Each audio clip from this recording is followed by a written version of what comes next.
noches en una jornada más aquí en el espacio en Irán, en la que nos reunimos para la presentación de un libro, en este caso El estudiante de literatura, del autor Miguel de Loyola, que nos concede el honor de visitarnos aquí en el espacio esta noche. Él nos va a responder algunas cosas sobre su libro, nos va a desvelar algunas de las claves que lo han llevado a escribirlo. Y para desentrañar esta novela nos acompaña también el artista plástico Iván Miedo, un habitual de este espacio y artista plástico que nos ha deleitado en los últimos tiempos con alguna exposición como El reflejo de los psicodélicos. Bien, el autor que nos acompaña, como digo, es Miguel de Loyola, profesor de la Universidad de Chile y crítico de arte allí en el país, ¿verdad? Sí. Ajá.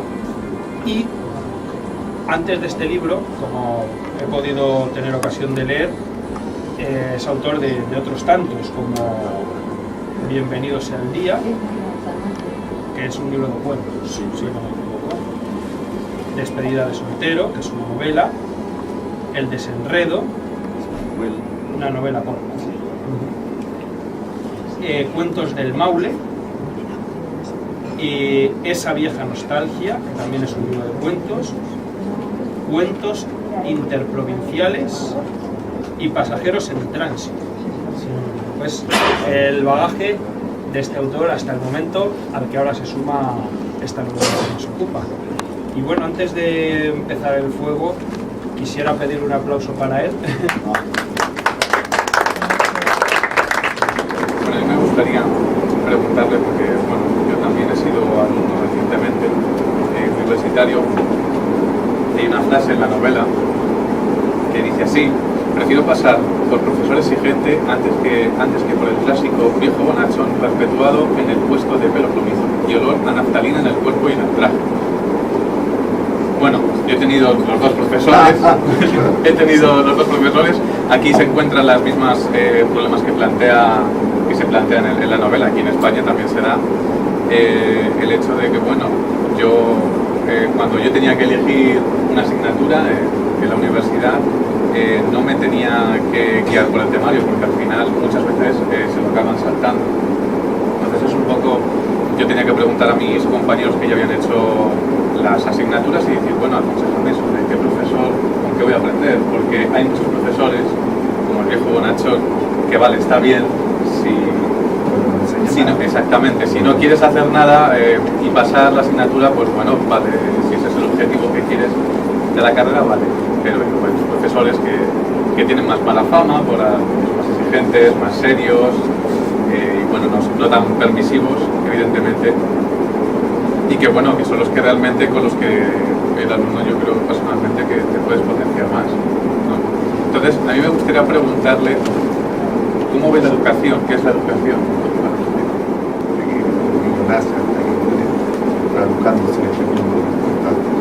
Pero cuando se trata de aprender una disciplina, se requiere de un buen profesor, un buen maestro. Y ese buen maestro generalmente no es el viejo bonachón al que tú bien dices, hacer referencia, sino que la persona que realmente te hace pensar. Y eso es lo difícil hoy día en el mundo, que nos hagan pensar. ¿Quién nos hace reflexionar hoy día? Si todo te lo tiran por todos lados, todo viene gratis, todo sale por aquí y por allá, nos cogemos todas las cosas que hay fácilmente. Entonces, la educación requiere un esfuerzo. Y como por ahí, yo tengo una frase que me aparece en la novela acá, que de Lacan, que dice, cuando él hacía sus conferencias, recuerdo haberlo oído decir, digamos, en alguna, he visto algunos videos, dice, voy a enfrentar la difícil tarea de hacerlos entender. Claro, uno dice en realidad, y es tan cierto eso, porque existe una dinámica que es muy compleja en el tema de la educación. Entonces, en la medida que a ti te hacen pensar, tú puedes sacar de la propias conclusiones. Sí, el profesor, como bien decís, reflexiona mucho acerca de la literatura, de la forma de enseñar, incluso sobre el sistema educativo, y dice aquí en un pasaje: los estudios universitarios se habían convertido en un lujo en el país para la clase media más modesta. Podía recordar mis años universitarios, cuando no se pagaba un céntimo por una carrera. De no haber sido así las cosas, jamás habría llegado a la universidad. Habría quedado sin estudios, sin profesión, en una situación todavía peor. ¿Cómo se las arreglaba el Estado entonces? ¿Por qué había cambiado tanto el sistema educativo hasta el punto de resultar imposible para el Estado financiar una carrera universitaria a sus futuros ciudadanos? Creo que es algo que resulta muy actual aquí en España, que se están subiendo las tasas a unos niveles que convierten a la Universidad Española en la más cara, ¿no? Entonces es algo que al lector español le va a resultar muy actual. Sí, eso es lo que me comentaba la Lidia Fernández, que por eso se le ha interesado la novela, porque era un tema que estaba latente hoy día también en España. Bueno, eso pasa en Chile, por ejemplo. En Chile la universidad es completamente privada hoy día y cuesta un mundo mirar. Pero también aquí hay un problema que es complejo, porque sucede que si fuera gratuita, tampoco tendría capacidad para darle estudios a todos. Y ya en un sentido más lingüístico, yéndonos al plano más morfosintáctico, me ha llamado poderosamente la atención cómo hay una alternancia en la persona que narra. Hay una alternancia entre la primera, segunda y tercera.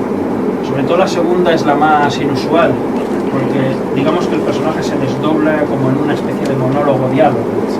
Cuéntanos un poco el porqué de estos tres usos, estas tres alternancias. Bueno, la novela de una historia en general siempre va pidiendo un narrador, y a veces el narrador surge de las circunstancias, y también porque le da más dinamismo al relato. No era un relato solamente parejo con un narrador en primera persona o segunda persona, también el lector se reconoce. Creo que por ahí podría ser. Y otra cosa también que me ha llamado la atención y que encontrar el lector es la estructura. Digamos que vas dando saltos de discontinuidad, presente, pasado. No, ahí voy jugando con el tiempo, digamos confundiendo los tiempos, porque el profesor está reflexionando sobre su vida anterior, digamos, y a su vez asumiendo su situación actual, digamos, porque él ha sido contratado finalmente en una universidad donde a él le había gustado haber sido profesor, qué sé yo, 20 años antes. Entonces hay un juego ahí de... También me llama la atención que es una novela que no es excesivamente descriptiva, o sea, no es morosa en las descripciones, tampoco califica por la vía adjetival, sino más bien de manera adverbial, lo cual no quita para que haya pasajes bastante sugerentes y eufóricos. Voy a leer uno que me ha gustado mucho concretamente, que dice así: sus blue jeans se ajustaban a su cintura haciendo latente su estrecha circunferencia y dejando para la imaginación las curvas sinuosas de las caderas y los muslos.